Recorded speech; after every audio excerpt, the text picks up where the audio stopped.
This is Srimad Bhagavatam, Canto 4, Chapter 9, Text 22, Translation. After your father goes to the forest and awards you the rule of his kingdom, you will rule the entire world continually for 36,000 years, and all your senses will continue to be as strong as they are now. You will never become old.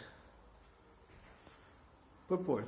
In the Satya Yuga, people generally lived for 100,000 years.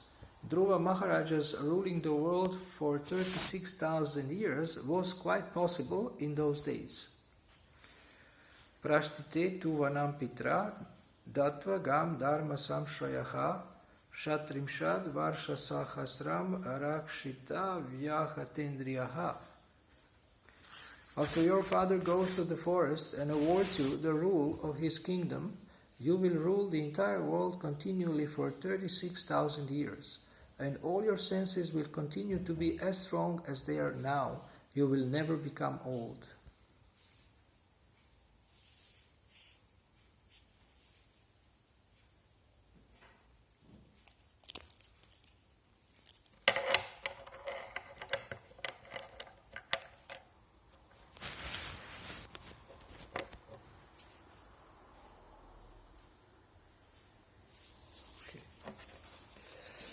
So I would like to go back to the purport of the previous verse. The pole star, which is because of Dhruva Maharaj, is called Dhruva Loka. Srila Prabhupada says it is the center for all other stars and solar systems. For all of them circle around Dhruva Loka, just as a bull crushes grains by walking around and around a central pole. So this pole star existed before Dhruva Maharaj took over the rule of this, but there was no predominating deity. So Dhruva wanted the best of all planets, and this was, although it was a childish prayer,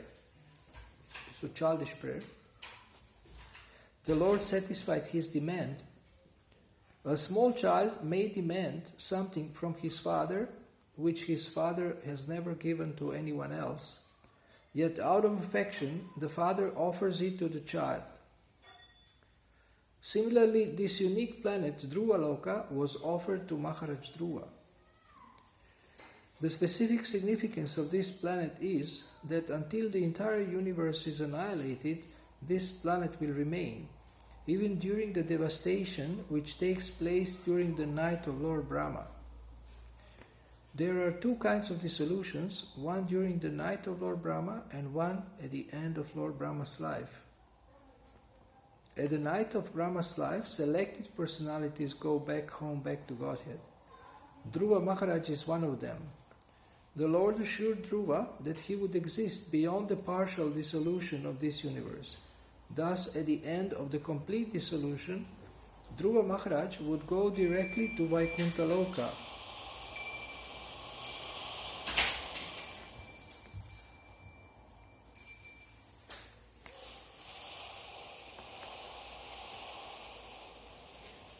Dhruva Maharaj would go directly to Vaikuntha Loka, to a spiritual planet in the spiritual sky. Srila Vishwanath Chakravarti Thakur comments in this connection that Dhruva Loka is one of the lokas like Shvetadvip, Mathura and Dwaraka. They are all eternal places in the kingdom of Godhead, which is described in the Bhagavad Gita, Tadama Paramam, and in the Vedas, Om Tad Vishnu Paramam Padam Sada Pashyanti Surayaha.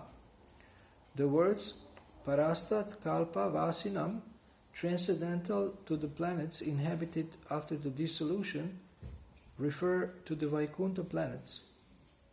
In other words, Dhruva Maharaj's promotion to the Vaikuntha Lokas was guaranteed by the Supreme Personality of Godhead. So, Lord Vishnu personally appeared, and he personally guaranteed this. And,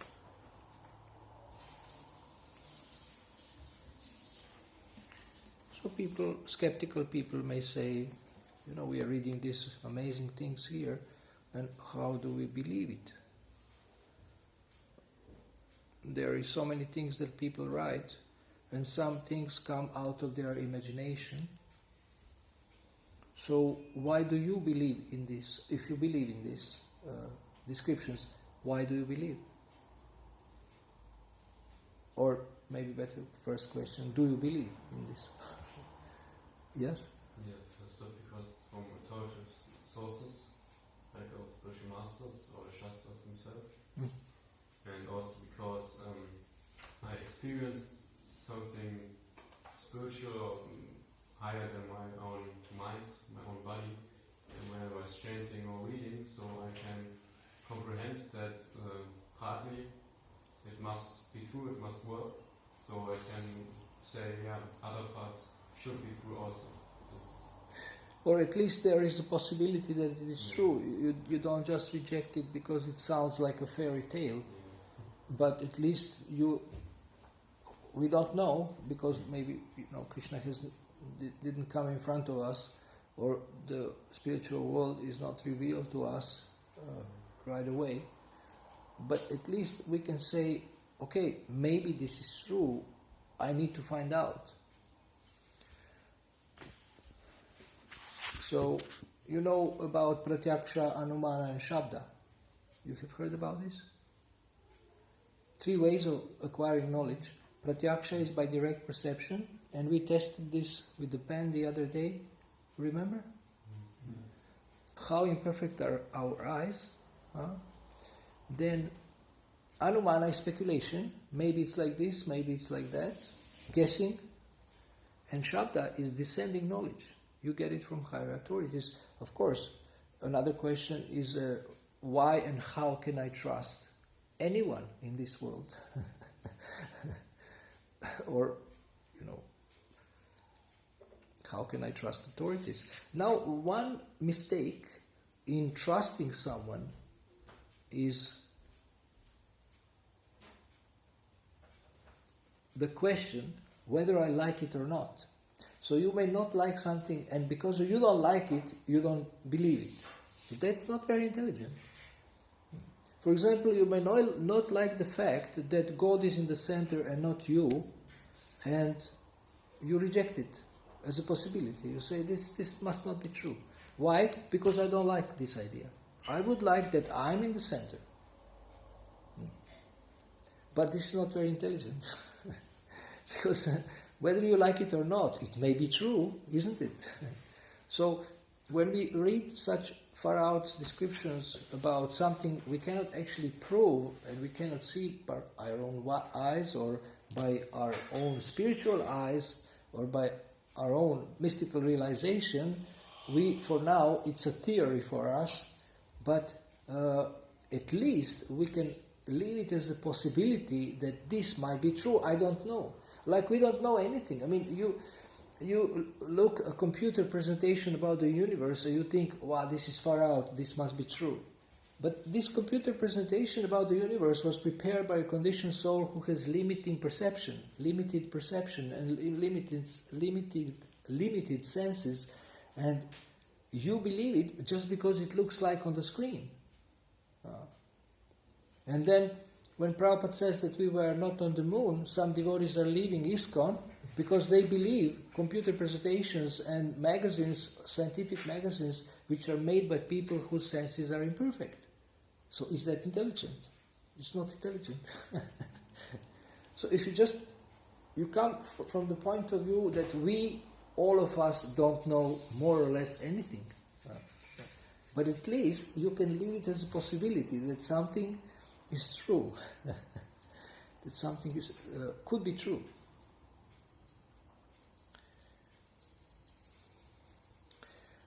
Now, one interesting thing in this purport from the previous verse is how the Lord is fulfilling the desire of Dhruva, although it is childish. So sometimes you have maybe some childish desire, but you're a serious devotee.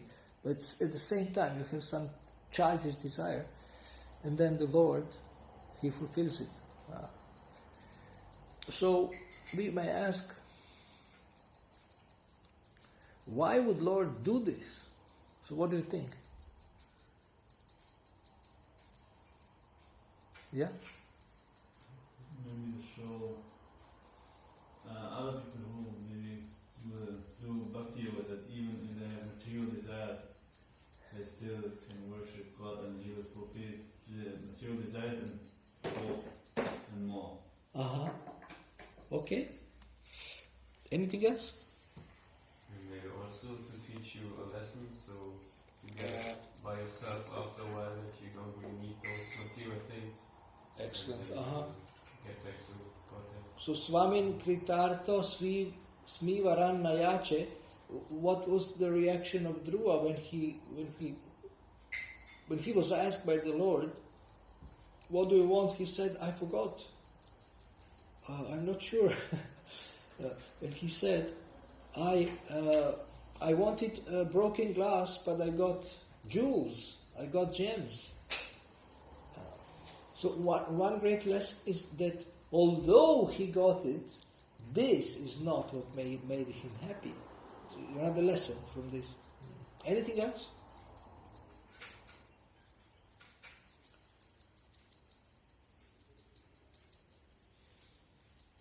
One thing that came to my mind is that Lord Vishnu trusted Dhruva. He trusted that he is going to continue to perfection and he is going to be free from all kinds of desires.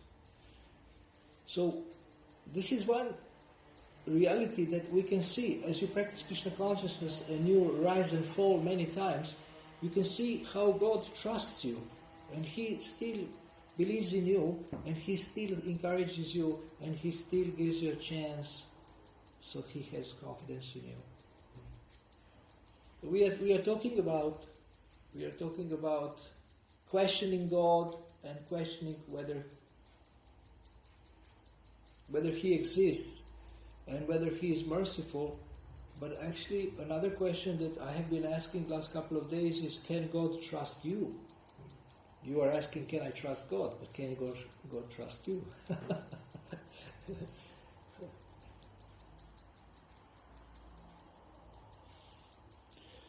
So Lord Vishnu has faith in Dhruva. He has faith in Dhruva. He is giving him this amazing benediction. He is giving him a rule of this planet. He is entrusting him with such a responsible position and such a high position. So this kind of a, entrustment or entitlement is possible when there is some trust.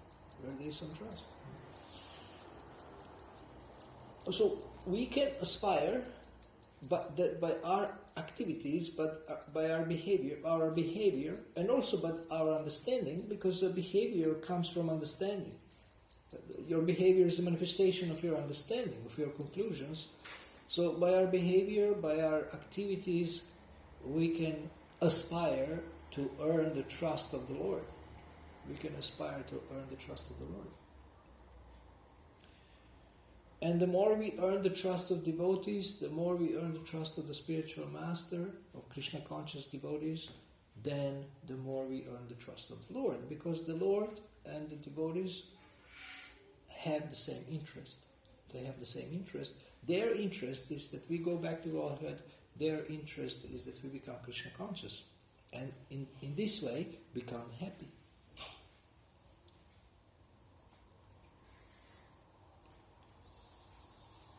So some things may sound impossible, like 36,000 years of rule, but it is said that in previous ages, like in Satya Yuga, people lived for 100,000 years, and 36,000 years is only about 1/3 of this. So Srila Prabhupada says it's quite possible that this could happen like this, 36,000 years of rule. And when we read the scriptures, we read some unbelievable things. And just because we don't have experience of something, it doesn't mean it's not true. There is so many things we have not seen in our lives, or in parts of our lives, and then later we have seen something that might have been unbelievable before, within this one lifetime, and then later when we see it, we see, oh my God, I would never believe that this is possible, but now I see it with my own eyes, and I see that it is possible. For example, maybe you never believed that somebody can jump 9 meters in a distance jump. I don't know how you call it in English. But one athlete, he jumped over 9 meters, I think. He jumped over 9 meters. And many people have seen this with their eyes. And if they say it to some other person, say, he jumped so much. I mean, it was recorded on the TV. Or maybe it was not recorded on the TV, but I saw it with my own eyes. And now you have a choice to believe it or not believe it. People would ask Srila Prabhupada, Swamiji, can you see Krishna? And Prabhupada said, if I tell you that I can see Krishna, what difference will it make in your life? Will you believe it? So if I tell you that I have seen an athlete jump 9 meters, would you believe me? You have not seen it. How can you believe it? But it's possible that it happened, and there are people who are witnesses. So similarly, there are people who have seen God. Or we can... Okay, let's go like this. Similarly, we can conclude that there may be people who have seen God and who can tell us that they have seen God, but we have not seen Him. And until we see Him, we will not be sure if it's possible to see God, if it is possible to see God. And Dhruva Maharaj is seeing God here. Then people ask Srila Prabhupada, what is the proof of the existence of Krishna? And Prabhupada says, Bhagavad Gita is the proof of the existence of Krishna.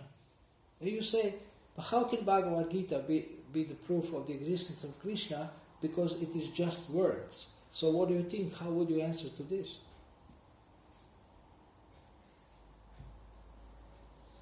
Yeah? It's not really just words, because it's a spiritual sound vibration, spiritual words. So How do you know it's spiritual? I mean, by the change in one's life. I mean, the Bhagavad Gita from Srila Prabhupada changed such a big part of the world, and it couldn't be just like a material book. I mean, and it still does change people's life, like Krishna is present. So when they read, it's like Krishna is present when they read the Bhagavad Gita. So it's not different from Krishna, because his words and his activities. What is the difference between the Bhagavad Gita as it is and so many other translations of the Gita? Maybe you have seen in German there are some translations. There is translation in English also, different presentations of Bhagavad Gita. What is the difference between? Yeah. there's no personal material motive involved in this Bhagavad Gita as it is. It's just straight from Prabhupada as it is. We don't know this. Practical. I mean, you may believe this, but how do we know this? Yes? On the Bhagavad Gita as it is made devotees. Ah, yeah. And you wanted to say something? Yes. The same? Yes. Bhagavad Gita as it is makes devotees. It's a practical proof that this book is not the ordinary translation of the Bhagavad Gita. And you said the same similar thing, that so many people have transformed their lives based on this book. So we have some practical things, and Srila Prabhupada was practical. He would say, Palena Parichiyate. What does it mean? Palena Parichiyate? Palena Parichiyate. how do we judge anything?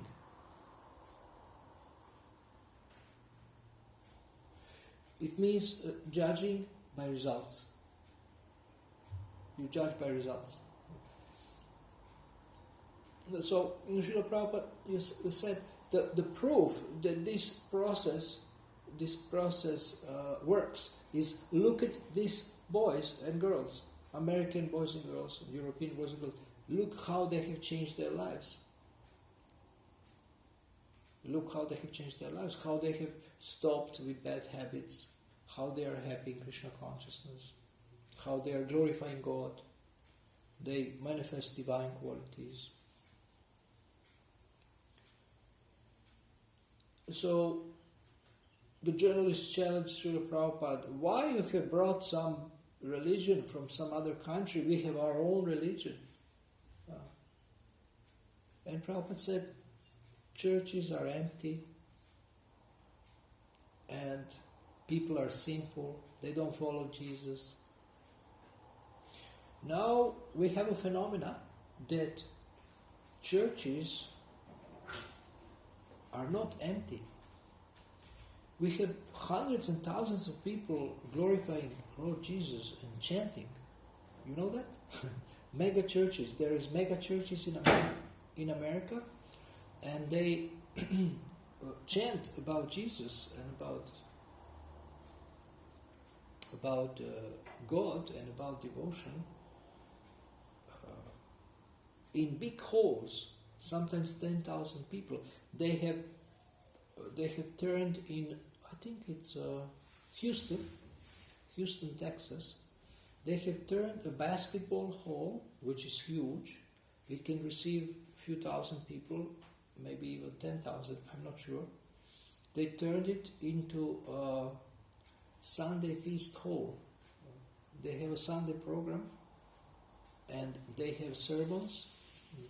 They're preaching there. And it's packed. It's full up to the last seat. So people are interested in religion. So now we are not the only ones who had maybe a little bit of a mass glorification of the Lord. Of course, if we look more deeply into their ideas, what they are teaching, and how they are living, it's not pure devotional service that Srila Prabhupada is teaching us. Usually every religion is very much mixed with karma and jnana and sometimes yoga. But Krishna consciousness is devoid of these contaminations or these tinges of material activities. Lord Chaitanya said that the greatest contribution to human society is pure devotional service. And this is what is exquisite or special in Srila Prabhupada's teachings. He has exemplified by his own life and behavior and by his own teachings, he's letting people know what is the highest level of existence. This is when one is engaged in pure devotional service. And you may say, okay, why should I aspire for pure devotional service? It is described in the Srimad Bhagavatam, Ahatuki apratihata yenatma suprasidati. Atma can be suprasidati, can be fully satisfied only when he or she is engaged in uninterrupted and unmotivated devotional service. Uninterrupted by karma, uninterrupted by jnana, uninterrupted by yoga, and unmotivated. There is no material motive there. Also unmotivated by these three things. There is no material motive. So, on this planet there is a couple of billion living entities who are selfish, who try to enjoy. And I think one of the highest goals of life, apart from Krishna Prema, is to become selfless. And how do we become selfless? We can become selfless by giving, by acting as if we are selfless. And all the acharyas have been very generous in giving their knowledge, giving their mercy, showing their example, arranging for people to get Krishna's mercy in various forms, in the forms of books, in the forms of food that has been offered to Krishna, in the forms of festivals, and in the form of personal support. So this is what you have an opportunity to develop here, to become part of the personal support network, and that you yourself support someone or more people, not only one, as a mentor or as a success partner, as we spoke about this last night in the meeting about mentorship, a success partner, where you are using your time and energy to support another devotee so that they can succeed in Krishna consciousness. So thank you very much for listening. Do you have any questions? Yes? About that moon landing. What? About that moon landing. Said in the beginning of the lecture. Because I had a discussion with one person, and he was giving many points like there has been many Apollo missions, not only one Apollo mission. So I was saying that this photo could be like a fake photo which we have for moon landing. He said there have been like many moon missions, and he said India also sent satellite, and now recently China sent satellite to the other side of the moon. So he said like, so this, if it's a lie, it cannot go for a long time. But it has been like for so many decades this thing is there, and still the research is going on. So how could it be a lie that the moon landing was fake, and still so much research and so many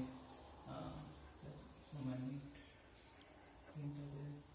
If something is a lie, it doesn't mean it cannot go for a long time. Even a lie can go for a long time.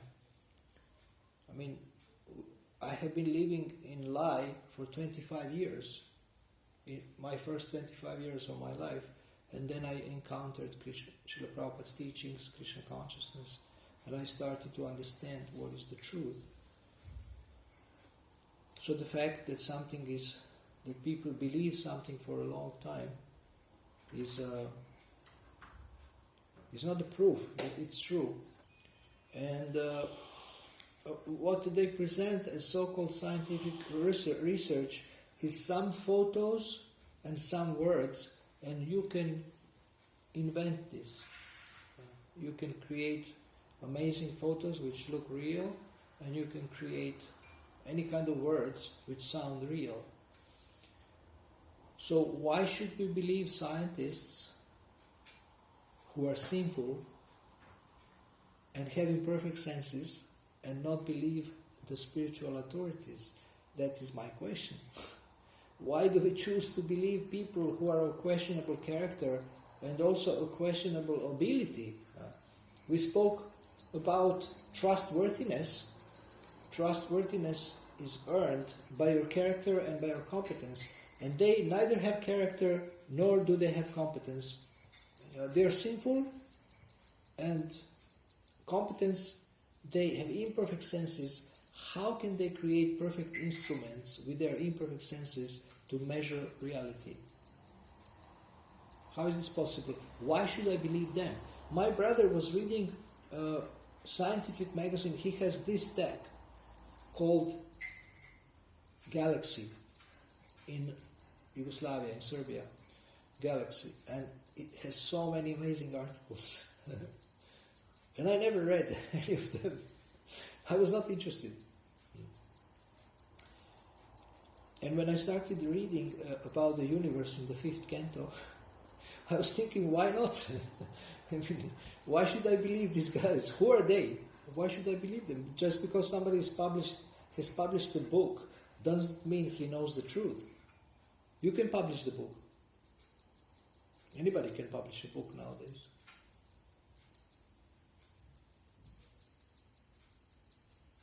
So how is it possible? This is a miracle that Srila Prabhupada came, small sadhu from India, he came and convinced so many people about far out things. How is this possible?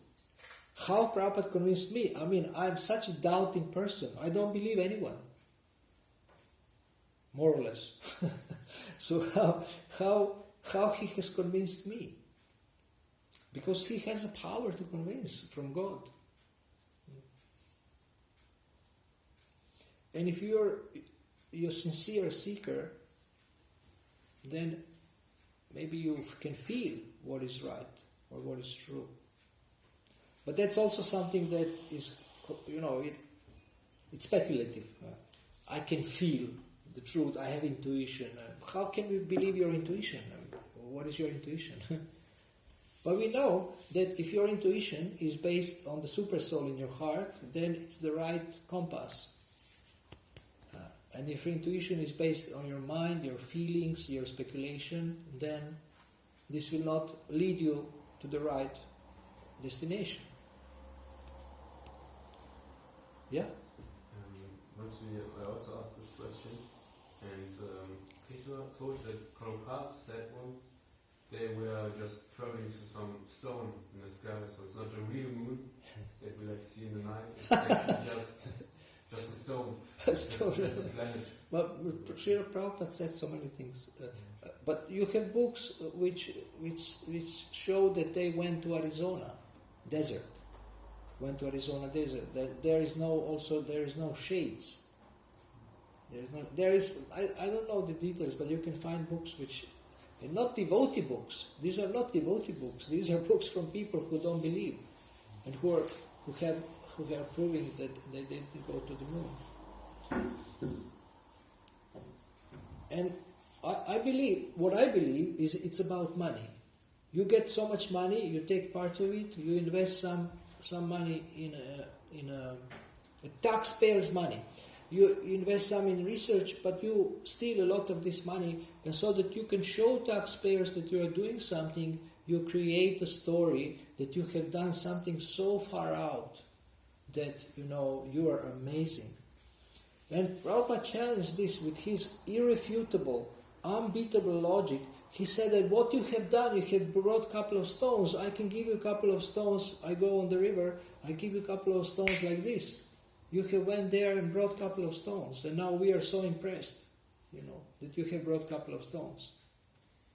What's the purpose of going to the moon? What's the purpose of spending so much time and energy to go so far to bring a couple of stones? So who can argue with that? You tell me. Who can argue with this? Yeah? But the motive of the Americans to go to the moon was because it was the fight between the USSR and America. It was not just to go to the moon, but we are at least the first in this position. You were the first to go to the space, so we are the first to. It was like envy or something. This is the motive. What was competition. So Trump says, make America great again, and Putin says, make Russia great again. So now they are preparing for maybe a third world war, preparing missiles, and we can watch missiles fly above our heads or something, if we are not in Russia or Germany. And it is said in the Bhagavatam that Krishna arranges that demoniac people kill each other so that pious people can, if they are not killed also in this war, that they can practice more peacefully spiritual life. But the problem with pious people, the problem with people who are devoted to God, that they also still have demoniac desires, like us. They still have material desires. And this is a warning. What can happen to you if you remain a demon? Hiranyakashipu will kill you. No, not Hiranyakashipu. Nrsimhadeva will kill you. Nrsimhadeva will kill you. So,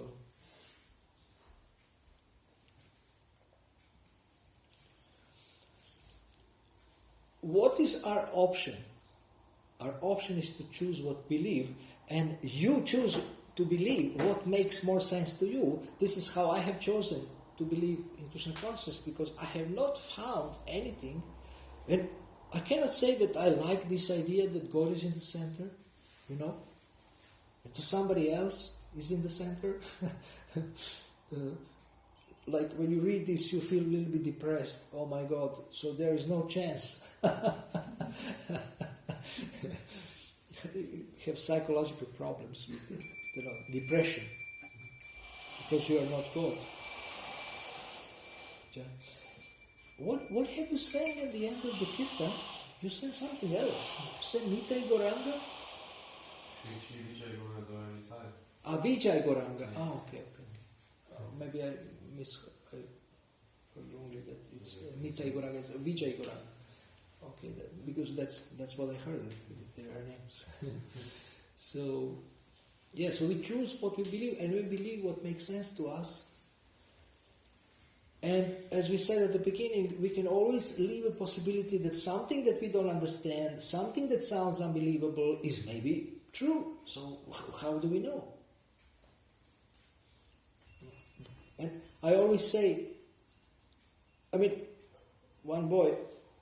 one young man wrote me and he said, I have been chanting for a long time, and I concluded that this doesn't work.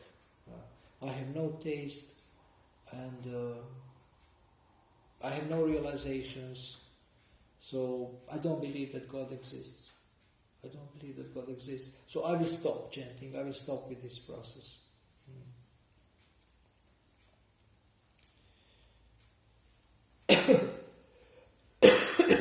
So he has chosen not to believe. And I asked him, so what will you believe in? And he said, I don't know.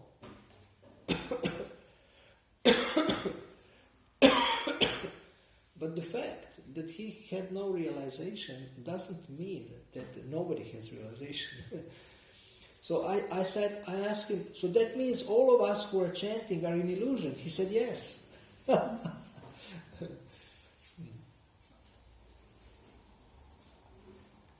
So what do you choose to believe? Whom do you choose to believe?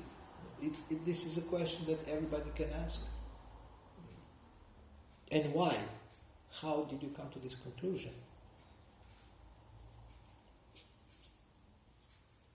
Why I am here in this process? Because I have not found a more amazing explanation and more believable or probable explanation. Most people have a feeling that something is wrong with this world, but they don't have a feeling that something is wrong with them.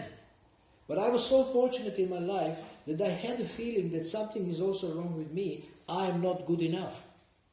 And I'm not sure what is the standard of goodness. And I always wanted to be good or better, but I didn't exactly know what is exactly the standard of goodness, because I see different things, different people doing different things. And at least I could discriminate between gross evil and gross goodness. But then when I read Srila Prabhupada's books, I saw, the standard of goodness is extremely high. It's much higher than I thought. Pure goodness, it's a very high standard of goodness. The highest standard of goodness. You have seen this cartoon maybe on Facebook. There is a guy, the leader, standing on the podium, elevated podium, and talking to a group of people who are standing. And he says, how many of you want change? Everybody raises their hand. And he asks, how many of you want to change? And nobody raises their hand. This is our world, this is our life. We think something is wrong with others. But Prabhupada says, no, something is wrong with you. And with others. Because you is everyone. And at the same time, everything is perfect. Everything is perfectly designed for our own elevation, our own self-realization. So we have nothing to complain about. Okay, any other question? One more? Yeah? Short question. Do they have a different time perception also in Satya Yuga? Like, was 1 year for them like less time than our 1 year? I don't know that. I think the measurement that is given is like it's our 100,000 years. But in the higher planets it's different. I think on one planet the time measurement is the same always, but on higher planets, one day of the demigods is our 6 months. So that's amazing. 6 months. It's like forever. But I, as far as I understood, it's the same time measurement for the. If Satya Yuga is on the planet Earth, then the time measurement, I think it should be the same. Okay, thank you. Srila Prabhupada ki jai.